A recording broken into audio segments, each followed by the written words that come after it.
Complete forgiveness is not always reconciliation. Reconciliation and forgiveness are not always the same. Reconciliation requires the participation of at least two parties. Maybe the person that you're choosing to forgive doesn't want to see you or doesn't want to speak to you ever again. Maybe the person that you're choosing to forgive is no longer with us. Maybe they've passed away since the time of the offense. Or maybe the person that you're choosing to forgive, you really don't want any type of relationship to be restored to that person. Now, don't misunderstand me. Our hope and our prayer should always be that God would reconcile and restore the relationship between us and those who have hurt us, because reconciliation, by definition, carries the weight of a restoration of a relationship after a quarrel, after an argument, after a hurt, that it would be returned to at least where it was, if not to a greater and more intimate state.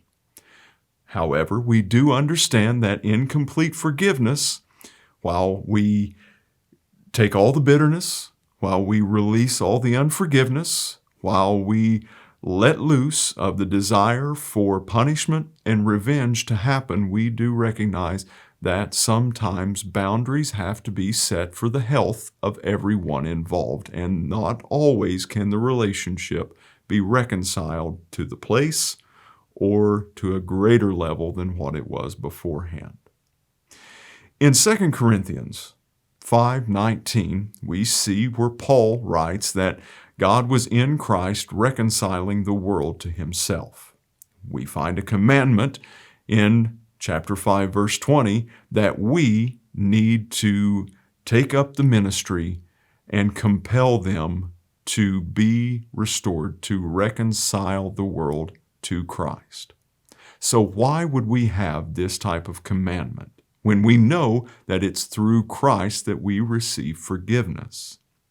It's because reconciliation is only truly achieved when there are two willing parties.